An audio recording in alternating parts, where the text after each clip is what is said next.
Hello, chào tất cả mọi người nha. Hôm nay John sẽ review cho nhà làm 4 tí nha mọi người. Cái này ở trong làng thôi, ở xã Gia Bia mình mọi người ạ. Gia Bia chứ Prong Gia Lai. Hôm nay anh em đi tân gia nhà bà chị. Hello chào tất cả mọi người nha. Hôm nay mình lại review cho mọi người xem nha mọi người. Hôm tục của người Gia Rai là mình thì hay đi mượn quán á, mượn ở trong quán. Bây giờ họ tân gia nhà mới của người kia nhé, là nó làm một con bò rất là to mọi người này. Làm một con bò thì nó mời hết anh chị em cô chú ở trong làng á, vào giống như theo phong tục Tây Nguyên mình là ở trong rạp thì họ mời, mà ở ngoài thì họ làm bò á, nó mời hết các cô chú anh chị bà con ở trong làng luôn mọi người. Đây nó mời này, nó mời hồi sáng thì anh em làm thịt bò. Tí này là anh em review cho cái nhà mới nha mọi người nhá. Nhà mới không phải của người Gia Rai mình đâu, người kia nhá.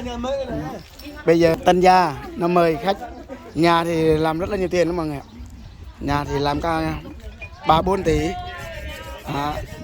Nhưng bà con ở làng thì nó mời hết, nó mời theo phong tục của người Gia Rai mình luôn. Nó đưa một nửa thịt bò, xong rồi bà con ăn ở ngoài á, ở ngoài rạp á. Ở trong rạp thì nó mời rồi, khách mời nó mời chị em ở trong làng rất là nhiều.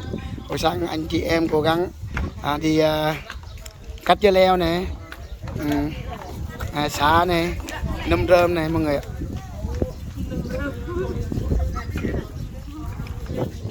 Bây giờ đi quay làm thịt bò nhé mọi người nha. Đây bây giờ anh em đang sạc thịt bò này mọi người này. Đó, thịt bò rất là ngon luôn. Còn bên cạnh xay xong rồi, bữa trước review cho mọi người xem, nhà chưa xong. Bên này anh em tí này quay cho mọi người xem ở trong nhà nhé. Giờ tí mình ra mình quay luôn. Nhà rất là đẹp luôn mọi người ạ. Làm 3 tỷ mấy.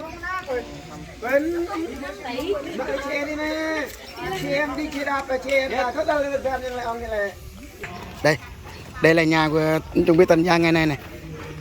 Tân gia nhà rất là đẹp luôn, rồng rải sân cỏ rất là đẹp mọi người ạ. Đây là nhà người Kinh nha mọi người, nó ở trong làng thôi. Ở trong làng thì nhà cô này ở trong làng. Xong rồi là hôm nay thì coi nhưng anh chị phục vụ với mọi người nhá. Đây nhà hàng đó mọi người ạ. Bây giờ anh chị mấy chị đang làm thịt heo rừng với thịt gà cho mọi người. Để đang lên dế này, đang lên mâm.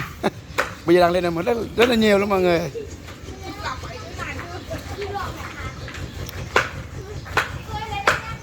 Rồi lên chào mọi người đi, thịt bò cho mọi người này. Đây là tân gia nha mọi người nhá. Từ trước đến nay thì chưa thấy bao giờ như thế này đâu. Mà tân gia mà mời người ở ngoài á mọi người ạ. Mời hết ở làng mình luôn, là ngó luôn chơi ở ngoài á. Chúc là anh em mừng đem rượu ghè xuống đây này, rượu ghè ngồi ở đây luôn. Còn ở trên kia thì họ mời khách đó mọi người ạ. Đang ngoài kia review cho mọi người xem nha.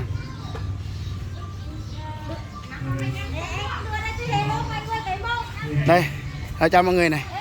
Đây là mấy chị ở trong làng mọi người nhé. Để đang giúp nhau á.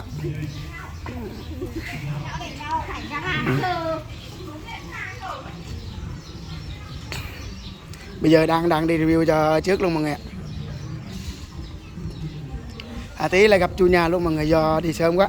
Đây sân cỏ này, đây là sân cỏ thật luôn mọi người á. Đây nhá, đây chủ nhà chưa mặc đồ mà. Tí mà chủ nhà thay đồ đẹp lắm mọi người ạ, đẹp trai lắm á.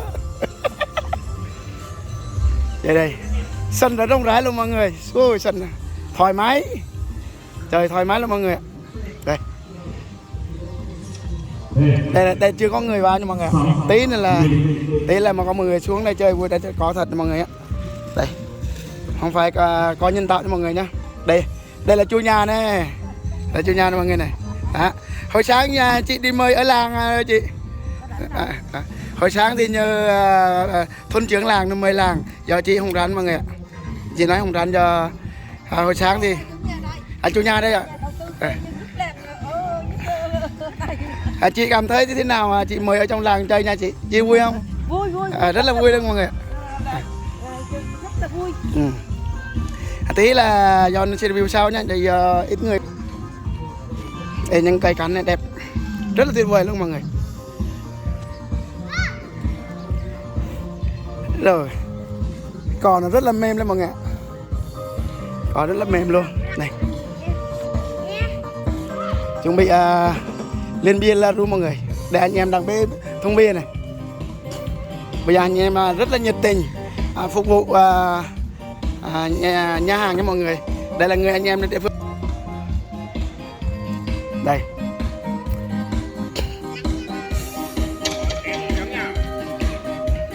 Đây nha. Không chơi sân khấu luôn. Có chung là chơi ở dưới đất đây này. Chung mình nhảy múa trên đây luôn nha mọi người nhé. Đây. Đây là có nhân tạo, không phải có nhân tạo, có thật, quên, xin lỗi mọi người nhé. Dạ.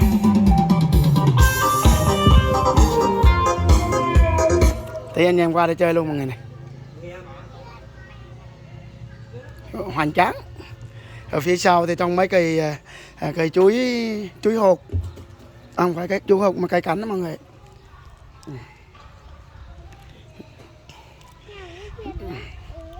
Đây là nếu Tân Gia ban đêm mọi người.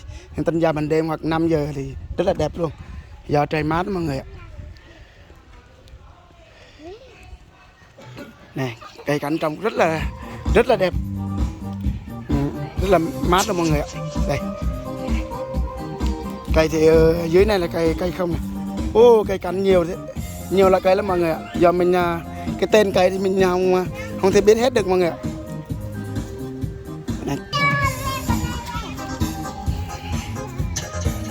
Tí thì có gì ở ngoài á mọi người uống rượu ghẹ thì mình sẽ quay thêm. Giờ bên này thì bà con ở trong làng đang làm thịt bò ở ngoài để review cho cái nhà luôn mọi người.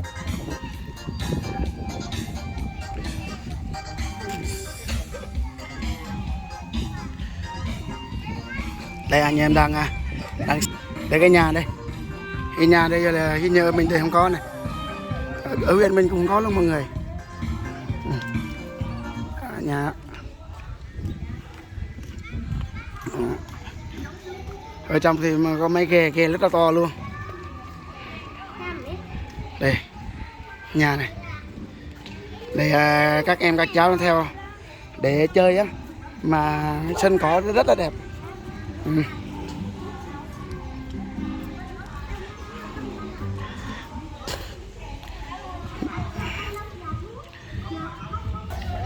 Bây giờ mấy chị em đang chuẩn bị vào tiệc đó mọi người. Đang vào tiệc do bây giờ 11 giờ kém, nhưng mà đúng 11 giờ thì anh em sẽ vào tiệc nha mọi người.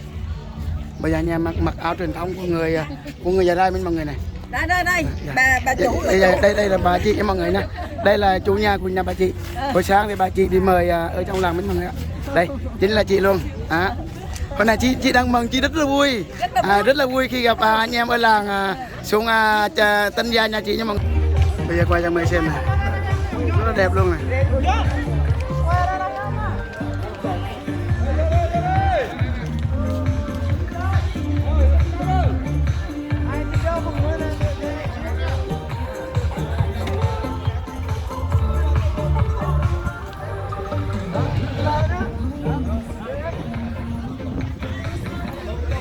Đây là công chính nha mọi người nha. Hồi sáng là công phụ, đây công chính luôn á. Là chủ nhân của ngôi nhà mới, xin mời anh cũng sẽ có đôi lời tri ân để gửi đến toàn thể quý vị, xin mời ạ. Đầu tiên thì xin cảm ơn tất cả mọi người đã đến dự buổi tiệc ngày hôm nay. Thì năm mới Tết đến cũng chúc cho mọi người có thật nhiều sức khỏe, gia đình được hạnh phúc, thành sự được như ý muốn. Chúc cho mọi người có một buổi tiệc thật là ngon miệng và vui vẻ. Tôi xin cảm ơn và trân quý tất cả mọi người. Gia nhà thì không có gì hơn, để là mong muốn sau này chị sẽ có không khí tỷ cháu. Ok. Mire wi đi sang yat cô nhớ tới nhớ tắt game play me hai game vui hai game mo hai play me ba phải game nè là về keren này ăn tắt đây wi đây đi phải game nè mặc phải game ăn đây wi này ăn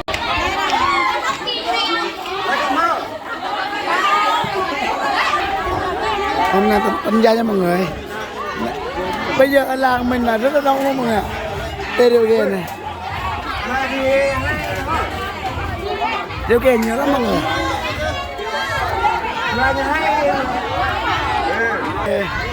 Đi phát những người hồi sáng mọi người nhá. Hồi sáng đi làm tiền đấy mọi người.